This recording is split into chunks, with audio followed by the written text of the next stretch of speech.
หักสาหาร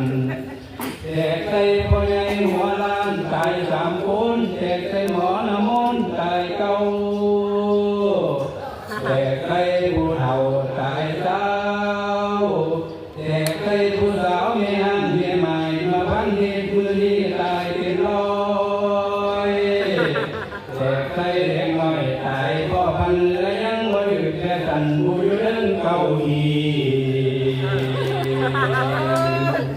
บ่ได้เขาแล้วเขานำ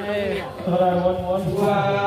วโอ้น้อยลุงคำเอ๋ยเจ้าไม่กินเหลือล้นขนลงคุ้มเก่ากาตาบาดมันไกลขึ้นแล้วหายอยากแก้กะบ่มีเจ้าเสียเสียดิ่งหินเหล็กไปกับผลงามสาวกับทันตั้งยีลืมถูกนางมาโนมทีเจ้าว่าเสียดายดีละหอยสันเก่ากีกากับท่านรวยข่าวว่าเสียดิ่งไม่แก้ไขโอ้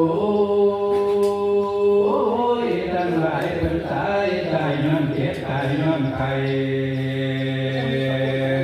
ตายย้อนโอ้โหไม่กล้วยต้นและว่าพาบาดเจ้ายีรุ่มพามีนะตายย้อนเด็กได้ชาวบ้านกันตาลือเจ้าไม่กินเกลือนี้ลงหวยกินลาบกล้วยกับบัวคนแบกออกคนแบกออกมันขวดเนี่ยคนแบกขวดไทยแล้วงานหลายพระเมียนหำตำบะกอเป็นกอเพื่อเมียยืดแล้วงานหลายขันยันน้ำต้มเบียร์และน้องเลยจนคอเศร้า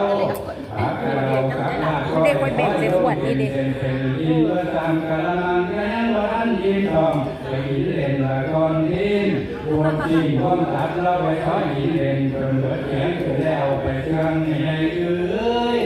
30 กี่เกิดว่าเยี่ยมไปหินเล่นแต่อยู่น้อ